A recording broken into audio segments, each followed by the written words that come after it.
माझ्या लग्नाला 6 महिने झाले होते आणि अचानक माझ्या नवऱ्याचा मृत्यू झाला. त्याच्या जाण्यानंतर मी 4-5 महिने सासरी राहिले. त्यानंतर माझे आई-वडील मला घ्यायला आले, पण मी त्यांच्यासोबत जाणे नाकारले, कारण मला त्यांच्यावर ओझं व्हायचं नव्हतं. माझ्या वडिलांची आर्थिक परिस्थिती खूपच कठीण होती. अत्यंत कठीण परिस्थितीत माझं लग्न झालं होतं. तर माझ्या सासरचं घर अत्यंत श्रीमंत होतं. माझ्या सासूबाईंना 2 मुलं आणि 1 मुलगी होती. त्यांचा धाकटा मुलगा म्हणजेच माझा दीर माझ्या नवऱ्यापेक्षा 3 वर्षांनी लहान होता. नवऱ्याच्या निधनानंतर माझ्या मनात सतत एकच विचार येत होता. माझ्या सासूबाईंनी माझं लग्न माझ्या दीरासोबत लावून द्यावं. त्यासाठी मी त्यांचं मन जिंकण्याचा प्रयत्न करत होते. मी घरातील सर्व कामं स्वतः करत होते. रात्री झोपण्यापूर्वी माझ्या सासूबाईंचे पाय दाबत होते. मी ज्याप्रमाणे शक्य होतं त्याप्रमाणे त्यांची सेवा करत होते. दिवसरात्र मी त्यांच्यासाठी झटत होते, जेणेकरून त्यांना माझ्याबद्दल कोणतीही तक्रार करायला कारणच उरू नये. माझी इच्छा होती की त्यांनी मला पुन्हा एकदा त्यांच्या सुनेच्या रूपात स्वीकारावं. माझी एक नणंद होती. तिचं लग्न एका अतिशय श्रीमंत घराण्यात झालं होतं. ती क्वचितच माहेरी येत असे, कारण तिला सासरीच राहायला अधिक आवडत असे. तिच्या सासरी आमच्या घरापेक्षा अधिक वैभव व सुखसुविधा होत्या. जेव्हा ती माहेरी येत असे तेव्हा मी तिची आणि तिच्या मुलांची सर्वतोपरी काळजी घेत असे. त्यांना खायला प्यायला घालणं, मुलांना आंघोळ घालणं, त्यांच्या सोयी पाहणं, यामुळे माझ्या सासूबाई माझ्यावर अधिक प्रसन्न होत होत्या. लग्न झाल्यापासूनच मी सासूबाईंना आवडत होते. त्याही माझ्यावर प्रेम करत होत्या. त्या नेहमी म्हणायच्या, "तू माझ्या मुलीसारखी आहेस. जशी एक मुलगी आपल्या आईची सेवा करते, तशीच तू माझी सेवा करत आहेस." त्या मला भरभरून आशीर्वाद देत असत. मला हे घर, ही माणसं गमवायची नव्हती, म्हणून मी सतत त्यांच्या मनात आपली जागा निर्माण करण्याचा प्रयत्न करत होते. माझ्या सासूबाईंचं घरात चालत असे. त्या जिच्यावर रागवत त्या व्यक्तीशी पूर्ण संबंध तोडून टाकत. मात्र त्या माझ्यावर प्रचंड खुश होत्या. त्यामुळे मला खात्री होती की त्या माझं लग्न माझ्या दीराशी नक्की लावून देतील. माझा दीर परदेशात शिक्षण घेत होता आणि त्याला भारतात परत येण्यास केवळ 4 महिने शिल्लक होते. ही कल्पनाच मला आनंद देत होती. मी मनाशी स्वप्न रंगवत होते, पुन्हा एकदा ह्या घराची सून होण्याचं, या घराची मालकीण बनण्याचं. मला या घराला गमवायचंच नव्हतं, कारण माझं बालपण गरिबीत गेलं होतं. सासरी आल्यावरच मला सुखसुविधा मिळाल्या होत्या. हे कुटुंब खानदानी श्रीमंत होतं आणि माझा दीर देखील देखणा व हुशार होता. जर मी माहेरी परत गेले तर हे सगळं माझ्या हातातून निसटून जाईल. मी पुन्हा एकटी पडेन. त्यामुळे मी प्राणपणाने प्रयत्न करत होते की या घरात पुन्हा एकदा माझं स्थान निर्माण करावं. माझं नशीबच असं होतं. गरिबीत वाढले तरी लग्न एका संपन्न घरात झालं होतं, पण हे सुख क्षणभंगूर ठरलं. अवघ्या 6 महिन्यातच मी विधवा झाले. आता मला पुन्हा लग्न करून या घरात परत यायचं होतं आणि ते तेव्हा शक्य होतं जेव्हा माझा दीर माझ्यासोबत लग्न करेल. माझ्या सासूबाई त्यांच्या लहान मुलाच्या प्रत्येक गोष्टीला मान्यता देत होत्या आणि प्रत्येक निर्णय त्याच्याशी सल्लामसलत करूनच घेत होत्या. माझा नवरा लहानपणापासूनच आजारी राहत असे. त्याची तीच कमजोरी त्याच्या तरुणपणातही कायम राहिली. तो खूपच सडपातळ आणि सावळ्या रंगाचा होता. कदाचित म्हणूनच माझ्यासारख्या गरीब मुलीचं एवढ्या मोठ्या घरात लग्न झालं होतं. मी माझ्या नवऱ्यावर मनापासून प्रेम करत होते, पण नियतीला ते मान्य नव्हतं. तो मला सोडून कायमचा निघून गेला. आम्ही गरीब होतो, पण माझ्या वडिलांना जर हे माहीत असतं की माझा नवरा लहानपणापासूनच आजारी राहत आहे, तर त्यांनी कधीच माझं लग्न या घरात लावून दिलं नसतं. त्याच्या मृत्यूनंतरही मी 1-2 वर्ष माझ्या सासूबाईंची आणि नंदेची मनोभावे सेवा करत राहिले. परंतु त्या दिवशी मला प्रचंड वेदना झाल्या. ज्या दिवशी माझ्या सासूबाई म्हणाल्या, "आता मला माझ्या धाकट्या मुलाचं लग्न करायचं आहे आणि मी त्याच्यासाठी मुली शोधत आहे." मी अंतर्मनात विचार करू लागले. मी दिवसरात्र यांच्यासाठी धडपड करत होते. त्यांची सेवा करत होते. त्यांची सून बनण्याची आशा ठेवली होती, पण त्या आशेवर पाणी फिरलं. माझ्या सासूबाई माझ्या दीरासाठी नववधू शोधत होत्या आणि मी मात्र या घरात एकटी पडले होते. त्यांची मला सून बनण्याऐवजी दुसऱ्या मुलीचा शोध सुरू केला होता. मी हे होऊ देणार नव्हते. एके दिवशी मी आणि माझ्या सासूबाई देवळात गेलो. त्या प्रत्येक मंगळवारी तिथे जात असत. त्या दिवशीही आम्ही तेथे पोचलो आणि अचानक माझ्या नजरेस एक तरुण मुलगी पडली, जी भिकाऱ्यांच्या रांगेत बसली होती. अंध होती.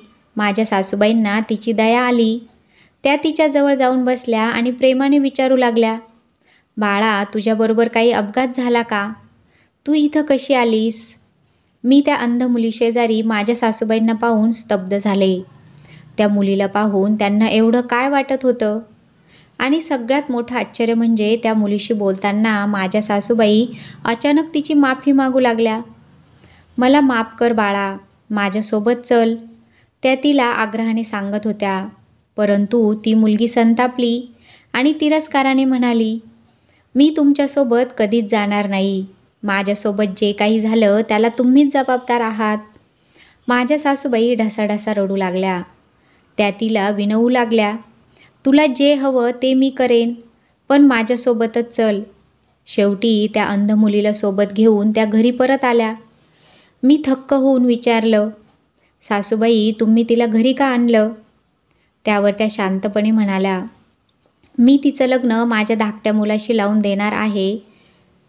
हे ऐकताच माझ्या पायाखालची जमीनच सरकली. मी पाहिलेली स्वप्न एका क्षणात उद्ध्वस्त झाली. मी त्यांना काही विचारणार इतक्यात त्यांनीच थंड स्वरात सांगितलं, आता काहीही विचारू नकोस. माझ्या मनात मात्र एकच प्रश्न घोंगावत राहिला. एका अंध भिकारी मुलीचं लग्न त्या आपल्या डॉक्टर मुलाशी कसं लावू शकतात? मला खात्री होती की अमोल ही मुलगी पाहताच थेट नकार देईल. तो परदेशात शिकलेला सुसंस्कृत डॉक्टर होता. मग तो एका आंधळ्या भिकारी मुलीशी लग्न का करेल बरं? पण काहीतरी वेगळंच घडत होतं. ती मुलगी आमच्या घरीच राहत होती. सासूबाईंनी लग्नाच्या तयारीला सुरुवात केली आणि धक्का म्हणजे माझा दीर अमोलही घरी परत आला. मी मनातच हसले. आता त्याला सत्य कळलं की ही मुलगी आंधळी आहे की ही रस्त्यावर बसणारी भिकारीण आहे, की त्याच्या आईने त्याच्यासाठी तिला निवडलंय. तेव्हा तो नक्कीच नकार देईल. पण जसं काही माझ्या अंदाजाला तडाच गेला. अमोलने एकही प्रश्न न विचारता थेट लग्नाला होकार दिला. हे बघून मी सुन्न झाले. मला कशाचाच अर्थ लागत नव्हता. त्या मुलीला एक स्वतंत्र खोलीत ठेवण्यात आलं होतं. ती कोणाशी फारशी बोलत नव्हती. माझ्या सासूबाई तिच्यासाठी स्वतः जेवण घेऊन जात होत्या. हा सगळा प्रकार मला पूर्णपणे गूढ वाटत होता. माझ्या मनात शंकेची पाल चुकचुकली. काहीतरी गडबड नक्कीच होती. मग मी ठरवलं की हे रहस्य उघडं करायचं. मी अमोलशी बोलायचं ठरवलं. योग्य वेळ साधून मी त्याला सांगितलं, अमोल, तुझ्या आईने तुझं लग्न एका आंधळ्या मुलीसोबत ठरवत आहे. माझ्या बोलण्यावर तो शांतपणे माझ्याकडे पाहू लागला. त्याच्या चेहऱ्यावर ना आश्चर्य ना राग, उलट तो मंद हसला आणि म्हणाला, वहिनी, तुम्ही काळजी करू नका. मला आईवर पूर्ण विश्वास आहे. ते ऐकून तर मी थक्क झाले. हा असा का बोलतोय? का नाही याला काही फरक पडत? लग्नाचा दिवस उजाडला आणि लग्नमंडपात जे घडलं ते मी कधीच विसरू शकणार नव्हते. अमोलने त्या आंधळ्या मुलीला पाहताच त्याच्या चेहऱ्यावर जणू जगातील सगळं सुख अवतरलं. तो इतका आनंदी होता की जणू देवाने त्याला सर्वस्व दिलं होतं. मी आतून तुटून गेले होते. लग्नानंतर अमोल त्याच्या नववधूला घेऊन खोलीत गेला आणि सासूबाई माझ्याकडे वळल्या. त्या मला म्हणाल्या, आत्तापासून या घराच्या जबाबदाऱ्या तू सांभाळशील. म्हणजे आता मला जणू नव्या सुनेची नोकरानी बनवायचं होतं. माझ्या मनात आता सासूबाईंविषयी एकही सन्मानाची भावना उरली नव्हती. त्या जे करीत होत्या ते मला सहन होणारं नव्हतं. मी त्यांना डायरेक्ट विचारलं, नवऱ्याच्या मृत्यूनंतर मी तुम्हाला मनापासून आई मानलं, तुमची सेवा केली आणि आता तुम्ही मला तुमच्या नव्या सुनेची नोकरानी बनवायला सांगत आहात. हे माझ्या हातून अजिबात होणार नाही. सासूबाई गंभीर झाल्या. त्यांनी मला शांत बसायला सांगितलं. त्यांनी हळू आवाजात सांगायला सुरुवात केली, राधिका ही कुणी परकी नाही. ती आमच्या गल्लीत राहायची.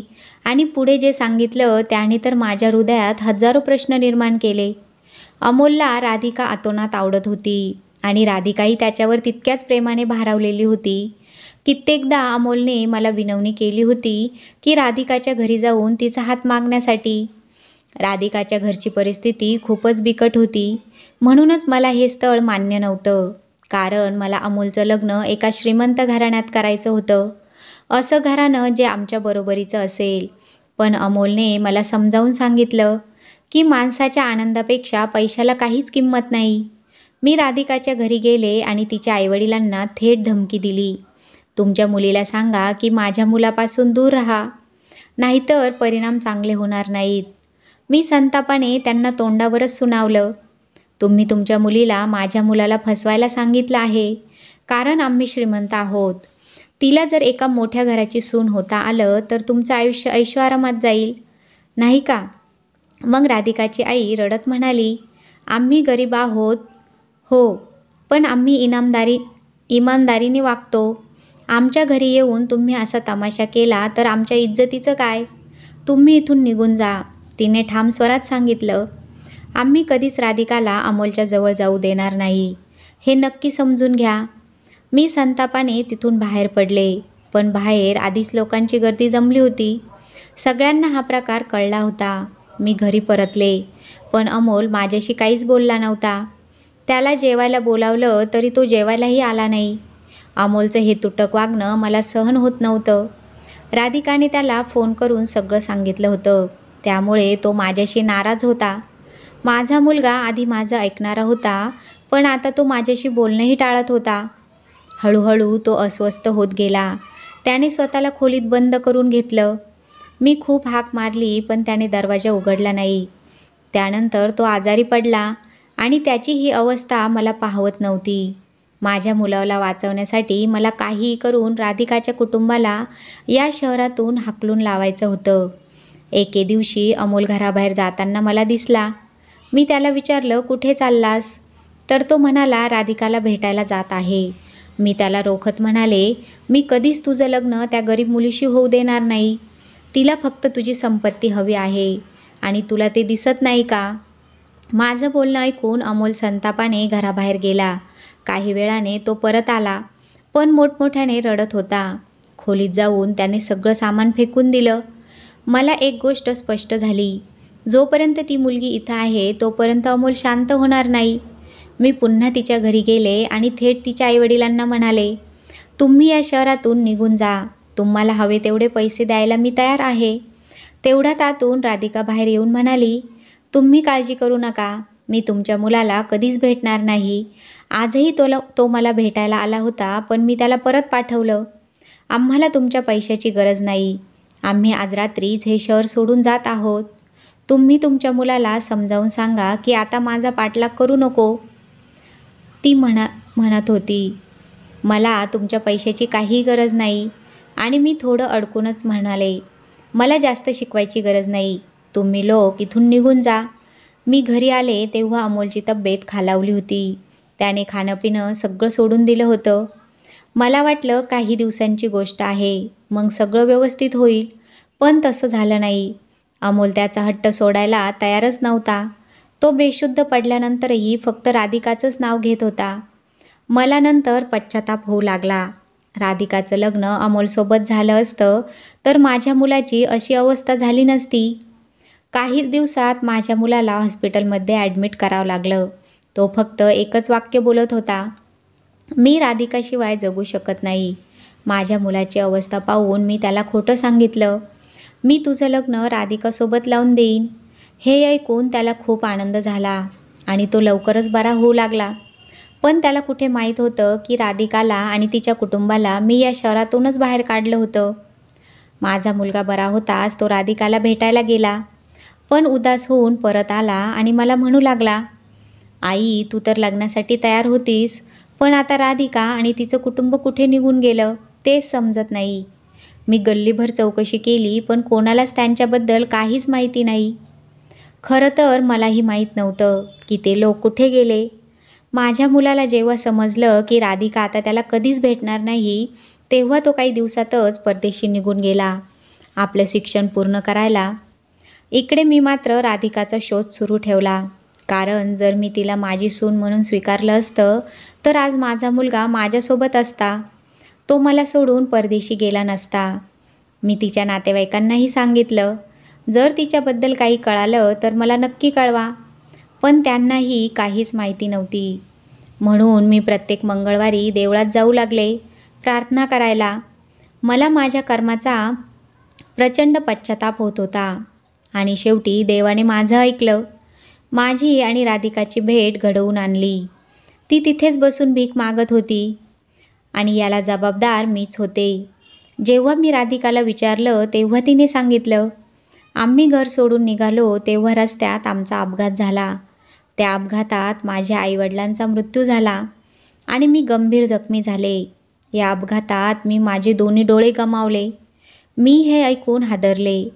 माझ्या चुकीमुळे एका निष्पाप जीवावर इतका मोठा अन्याय झाला होता. आणि तेव्हाच मी ठरवलं, माझ्या मुलाचा आनंद ज्या गोष्टीत आहे तीच गोष्ट मी करेन. म्हणून मी राधिकाला माझी सून बनवण्यासाठी घरी घेऊन आले. माझ्या सासूबाईंनी मला शांतपणे सांगितलं, मला माहीत आहे तुझ्या मनात काय चाललंय. ज्या प्रकारे तू माझी सेवा केली आहेस ते पाहून मी ठरवलं होतं की तुझं लग्न अमोलसोबत लावून देईन. पण अमोलचा आनंद राधिकामध्ये आहे, त्यामुळे मी तुझं लग्न त्याच्यासोबत करू शकत नाही. पण जर तू तयार असशील तर मी तुझं लग्न मोठ्या आणि श्रीमंत घरात लावून देईन. मी तुला माझी मुलगी मानलं आहे आणि तुला मनापासून प्रेम दिलं आहे. माझ्या सासूबाईंचं हे बोलणं ऐकून मला राधिकाबद्दल खूप दुःख वाटू लागलं. पण त्याचवेळी मला आनंदही झाला की माझ्या सासूबाई माझ्यासारख्या गरीब मुलीचा एवढा विचार करत आहेत. नाहीतर कधीच मला माहेरी परत पाठवलं असतं. आता मी आनंदाने माझ्या सासूबाईंची सेवा करते आणि राधिकाच्या देखभालीची जबाबदारीही मी स्वतःच्या खांद्यावर घेतली, कारण मी तिला माझी छोटी बहीण मानते. कथा आवडली असल्यास लाईक करा, शेअर करा आणि अशाच नवनवीन कथा ऐकण्यासाठी माझ्या चॅनलला नक्की सबस्क्राईब करा. धन्यवाद.